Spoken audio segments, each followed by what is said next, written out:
de ese aire que me vuelve a la vida.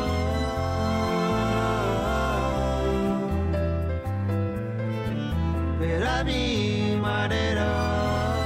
Sí, señor, estamos iniciando un nuevo episodio en torno al dolor crónico desde ese universo, dolor.com, con nuestro especialista, nuestro fisioterapeuta especialista, como digo, precisamente en dolor crónico. Y es que, insistimos, vivir duele. Julián Peralta, muy buenas. Muy buena, Antonio. ¿Cómo estás? Muy bien, ¿qué tal? Pues gestionando el dolor, inevitable, porque va con la vida también, ¿no? Se maneja y mientras no nos limite. Y en ello estamos, gracias, por supuesto, a tu ayuda, ¿no? Y por tu colaboración también, como siempre. Bueno, nos planteaba un oyente en el episodio anterior, te planteaba el dedicarle precisamente un capítulo al dolor crónico entre jóvenes, es decir, infantil y juvenil, porque en ocasiones, y ya te lo decía, ¿no? Cuando hablamos de dolor crónico, manejamos una franja de edad ya veterana, adulta, cuando menos, ¿no? Y estamos equivocados. Totalmente. De hecho, se convierte en un propio problema en sí mismo cuando se invisibiliza o creemos que no existe el dolor crónico entre niños o adolescentes. Eso a su vez hace que los jóvenes que lo viven se viva mucho más desagradable y limite mucho más. Entonces, pues me interesaba mucho, a raíz del interés de este oyente, de traer el programa de hoy. Quiero empezar con un caso reciente de una niña que tuve la consulta hace poco y sufría dolor crónico en el pie a raíz de un esguince. Sí. Que normalmente ya sabemos cuando nosotros hacemos el tobillo que normalmente suele durar poquito tiempo, suele resolver bien la mayoría de ellos, pero a veces se alargan más de la cuenta. Uh-huh. Y en esta niña, que tiene 7 años, se había ido alargando y se había ido convirtiendo en una experiencia bastante desagradable, hasta el punto en el que la niña llevaba ya semanas sin apoyar el pie en absoluto por miedo a que duela y a que empeore. Y hasta el punto de limitarla tanto en su actividad en el colegio como en sus actividades extraescolares, que ella disfrutaba haciendo diversos deportes. Entonces con ella hemos tenido un proceso en el que a raíz de un dolor agudo se ha ido cronificando poquito a poco hasta el punto de limitarla por completo. Una niña de 7 años. Fíjate, con solo 7. Con solo 7 hay ciertos dolores que pueden llegar a cronificarse, no significa que sean para siempre, pero que en ese perfil de la población limita igualmente, incluso puede limitar más porque tampoco tiene muchas herramientas para manejarlo. Entonces, bueno, pues visibilizarlo primero de todo, que esta patología puede estar presente en esa franja de edad. De hecho, está presente, ¿no? Yo he buscado algunos datos, ¿no? El dolor crónico afecta hasta el 40% de los niños y adolescentes en España, superando la tasa de los adultos. Esto ya de entrada sorprende, ¿no? Las molestias más frecuentes entre los jóvenes son el dolor de espalda, las cefaleas, el dolor abdominal y las extremidades, afectando más a las mujeres, es decir, a las jóvenes, y agravándose con la edad. ¿Certificas estos? Sí, en cuanto a prevalencia, es verdad que suele estar entre, has comentado 40, sí, hay estudios que reflejan 40, entre un 20 o un 40% diría yo. En adultos estamos en torno a un 25%. Pero sorprende que en una franja de edad que tenemos un poco invisibilizada o que nunca nos imaginaríamos que un niño pueda llegar a tener dolor crónico, pues que en esa franja incluso esa prevalencia puede llegar a aumentar. Luego también has comentado que se da más en niñas que en niños, también ocurre al igual que en la población adulta, y es verdad que de esa prevalencia, es decir, de ese 40%, de ese 20-30% que podemos hablar, no significa que todo ese porcentaje de niños estén totalmente limitados en su día a día. Hay niños que pueden tener un dolor que haya persistido de esos 3 meses, pero que lo maneje, que tanto en su entorno familiar y por la intensidad de dolor, pues no le llega a limitar mucho en su juego, en su actividad, de las cosas que los niños disfrutan. Pero sí se ha visto que de todo ese porcentaje, un 5% llamaríamos al dolor crónico de alto impacto. Es decir, el caso que te he comentado antes de esta niña, es decir, un dolor que sí llega a modificar y a empeorar todas las cosas valiosas que disfruta esa persona, en este caso la niña, con sus actividades extraescolares, las actividades del colegio, su estado de ánimo que se había alterado por no poder hacer lo que un niño está acostumbrado a hacer, por no entender qué le sucede, por tener miedo también los padres ante este dolor.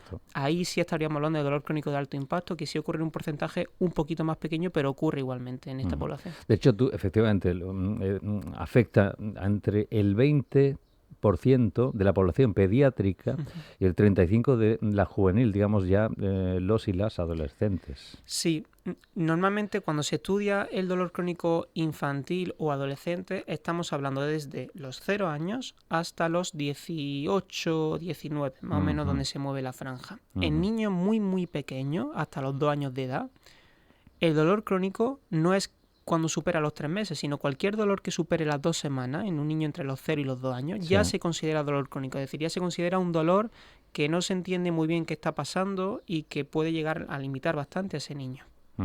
Y luego, un último dato de momento. A los 15 años, el dolor de espalda crónico afecta a 1 de cada 4 jóvenes. A los 15 años. Correcto, sí. Totalmente cierto también. De hecho, también viene muy, o por lo menos lo veo en consulta, en esa franja de edad, la edad adolescente, muchos niños vienen también con desviaciones de columna y con mensajes, desviaciones de columna que no tienen por qué ser problemas graves, pero que el propio entorno y ese dolor o esa molestia en la zona puede llegar a complicarse mucho. Aquí tiene un peso bastante importante el entorno y el mensaje que recibe tanto por parte de la familia como de cualquier otra persona hacia ese niño. Es decir, yo puedo tener la columna desviada, pero el grado de desviación no es muy grande, es un problema totalmente manejable, esa molestia no debería durar mucho tiempo, pero si a eso le sumamos aquellos factores que hacen que el dolor se cronifique, como puede ser la preocupación de los padres de que ven la columna desviada y creen que a su hijo le pasa algo algo grave que hay que quitar o hay que eliminar, el mensaje que le dan al niño de no te muevas, no hagas nada, deja el deporte, que vamos a llevarte a todos estos sitios para ver qué pueden hacer con tu columna. Todo ese entorno influye en cómo el niño percibe su dolor. Y entonces eso es importante abordarlo. En esa edad de 15 años estamos en adolescencia, donde también pues el niño a nivel de validación social de su entorno, correcto. influye mucho tanto lo que recibe de los compañeros como también de la propia familia respecto a cualquier problema de salud que tenga. Además de los cambios físicos, obviamente, en ese tramo de edad. Que también supongo es un factor que suma, ¿no? Es un factor que suma, y una de las hipótesis que se baraja de por qué las niñas o las adolescentes pueden tener mayor prevalencia de dolor que los niños, puede ser que en la pubertad, a nivel hormonal y a nivel de cambios internos, las niñas sufren muchos más cambios que los niños, y eso podría influir en que ciertos dolores o ciertas zonas puedan estar más sensibles, más irritadas, más inflamadas, y que ese dolor pues pueda aumentar un poquito más. Ahora nos situamos en tu plano profesional, es decir, llega un adulto y a veces nos cuesta explicártelo, lo que estamos percibiendo, lo que sentimos en cuanto al dolor. Claro, un niño, tú ponías el ejemplo de una niña de 7 años, pero un niño, yo qué sé, de 4 o 5 añitos, pues más complicado, ¿no?, de explicarlo. Es decir, yo no sé si ahí trabajas obviamente con el niño de una forma especial y sobre todo si también, naturalmente, con los padres, es decir, para que sirvan de, entre comillas, traductores, ¿no? Sí, normalmente en esas edades siempre aparece con la familia en la consulta. Sí. Requiere un abordaje tanto a nivel del niño como a nivel de la familia, de igual, según la información que me den, pues yo puedo ir sacando hipótesis de que igual hay ciertos mensajes o ciertas formas de entender el dolor del niño por parte de los padres que hay que cambiar. Es decir, cuando los padres me vienen muy preocupados, que es normal que estén preocupados, claro, pero cuando esa preocupación se traduce en ciertas conductas que no nos van a ayudar a largo plazo, yo necesito saber eso y preguntarle a los padres y saber cómo lo están viviendo los padres. Y ahora, en cuanto a la niña, aparte de lo que me digan los padres, a mí me interesa mucho saber cómo lo vive esa niña, aunque no pueda expresarlo como un adulto. La niña igual no me va a decir me duele aquí, correcto, o me duele de esta forma, me duele en un 7 sobre 10. A ella le duele. A ella le duele y puede señalarse la zona. Y yo a lo mejor le puedo preguntar cuáles son sus gustos, sus hobbies, qué ha dejado de hacer. Eso lo puedo percibir por cómo se comporta la niña, por lo que evita, por cuando voy a palpar la zona, qué conductas tiene de evitación. Y eso unido a toda la narrativa de los padres, pues me ayuda a formar una foto completa de hasta qué punto ese dolor ha limitado la vida de la niña. Correcto. ¿Cuándo debe empezar un padre o una madre a preocuparse? Es decir, porque en ocasiones el niño, la niña, pues me duele la tripa, me duele la cabeza. Y bueno, se le cuelga también un cartelito de, bueno, es que no querrá ir al cole hoy, por lo que sea, ¿no? Pero y cuando insiste, imagino que hay claves fundamentales, alarmas, donde ya sí hemos de preocuparnos, ¿no? Sí, es verdad que cuando estamos en esas edades puede haber ocasiones en las que podemos exagerar o utilizar cualquier molestia que tenemos para intentar escaquearnos de ciertas cosas. Bueno, eso lo hemos hecho todos también de pequeños. Sí, o algo pasajero. O algo pasajero. Hay que tener cuidado con esto porque no vaya a ser que ese niño o esa niña esté sufriendo un dolor crónico de verdad y los padres no lo estén validando pensando que su hijo está exagerando. Entonces, cosas que podemos hacer para saber si estamos en un lugar o en otro.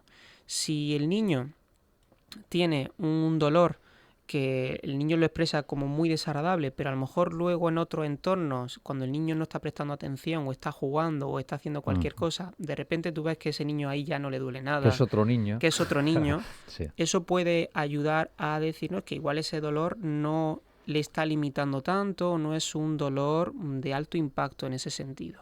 Ahora, cuando vemos que ese niño en muchas situaciones de su día a día sigue sufriendo ese dolor, y no solamente que lo sufre o que lo dice, sino que lo evita o le afecta a nivel funcional, es decir, que ese niño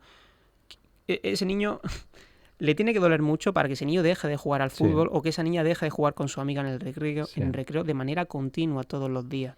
Que ese niño no quiera ir a sus actividades extraescolares que tanto disfruta a nivel de deporte, por ejemplo, de cosas que le gustan.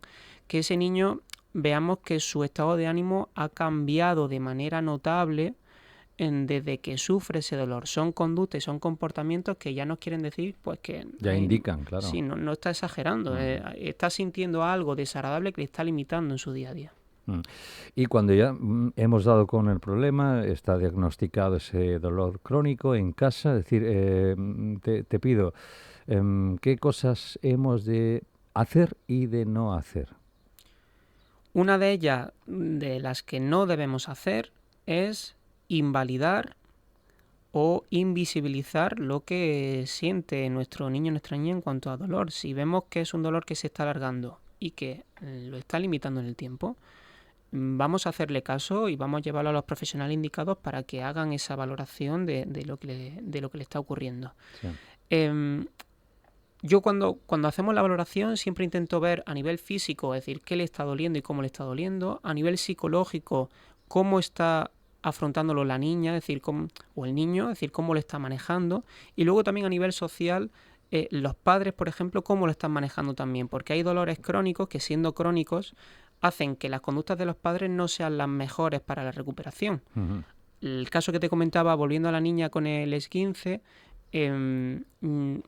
una vez que se valora y se ve hasta qué punto impacta ese dolor en el tobillo, no nos viene muy bien que los padres protejan continuamente a la niña y ayudándola a que no haga nada y a que esté en reposo absoluto. Es una conducta normal por parte de un padre o de una madre, pero a largo plazo puede que no nos esté ayudando a recuperar ese tobillo como deberíamos. Claro, esa hiperprotección, o sea, perjudica, claro. Correcto, entonces hay que mantener un fino equilibrio entre validar la experiencia de mi hijo o de mi hija de dolor, pero tampoco sobreprotegerla o sobreprotegerlo en exceso y tenerlo tumbado entre algodones durante muchas semanas, porque eso se convierte en parte del problema también. Consejo, por tanto, para los padres, Julián, es decir, para que aguanten, sean fuertes, no se desmoronen, porque cuando le duele a un niño, es decir, nos duele a todos, sí. Está clarísimo, ¿no? Y los padres lo viven como si fuese un dolor propio. Paciencia sobre todo, es decir, validar la experiencia del niño o de la niña y acompañarlo, es decir, cuando vayan a los profesionales, en este caso hablaremos desde la fisioterapia, pero que escuchen a los profesionales y que estén al lado del niño acompañándolo en aquellas pautas que les den para que para que ese dolor vaya mejorando poco a poco. Basados en tu experiencia también, ¿qué porcentaje, yo no sé si manejas más o menos, de problemas vinculados al dolor crónico en pacientes ya adultos proviene de un dolor crónico no abordado en su etapa, no sé, de infancia o de juventud o de adolescencia? Esto se ha estudiado y hay una relación clara entre el dolor crónico infantil y el dolor crónico en adultos. Cuando un niño vive ese tipo de dolor, se producen ciertos aprendizajes, ciertas conductas que no nos viene bien, que se mantengan a lo largo de los meses y de los años, y eso estaríamos como comprando papeletas para que esa persona cuando sea adulta pueda seguir desarrollando o desarrollar de nuevo un dolor crónico. Eso sí se ha estudiado, que hay una relación clara. ¿Por qué? Porque si el dolor crónico tiene mucho que ver con el aprendizaje del cuerpo y de ciertos sistemas a que ese dolor y toda esa zona se ponga más sensible, dispare antes ese dolor, se viva más desagradable, se mantenga en el tiempo. Ten en cuenta que cuando hablamos de niños estamos justo en la fase en la que mayor capacidad de aprendizaje hay. El cuerpo es como un sistema un poco inmaduro. Y el sistema es una esponja, es decir, todos los estímulos que recibe los aprende de cara a futuro. Si justo está sufriendo un dolor crónico, pues ese cuerpo, ese sistema, hace que a largo plazo se pueda desarrollar. Es que fíjate, tú ponías el ejemplo de una lesión en principio temporal, un esguince, ¿no? Un simple, comillas, esguince. Porque todos los que hemos padecido eso de simple, bueno, si lo estás Depende padeciendo... mucho, sí. Correcto.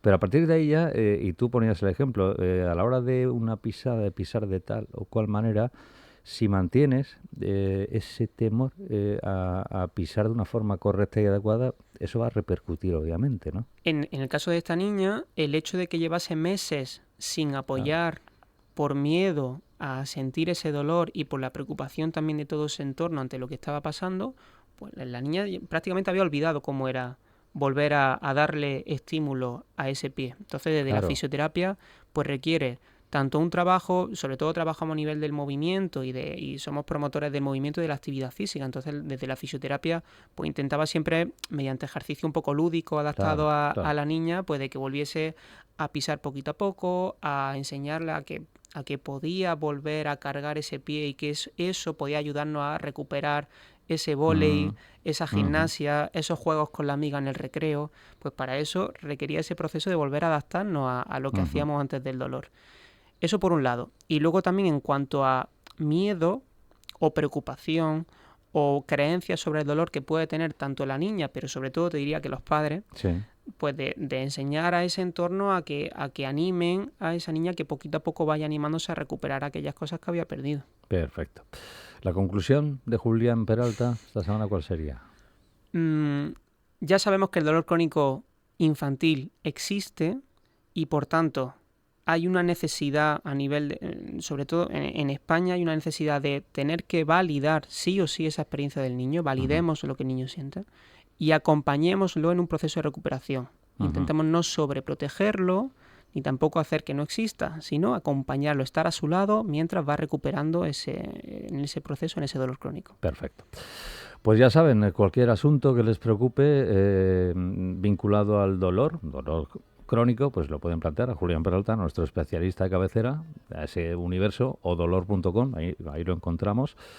Perfectamente actualizado además, porque sigue expandiéndose. Intentamos, sí, siempre estar al pie del cañón. Y vía Candil Radio en el 950 30 30 00, a través de nuestro correo electrónico, díasderadio@candilradio.com, en nuestro WhatsApp abierto permanentemente, también los fines de semana y festivos, está abierto, el 687-825742. Y afrontando ya el tramo definitivo del curso, nos quedan algunos episodios más todavía. Julián, te emplazo para el siguiente capítulo. Encantado. Un abrazo. Un abrazo, Antonio. Nos vemos. Y volver a respirar de ese aire que me vuelve a la vida.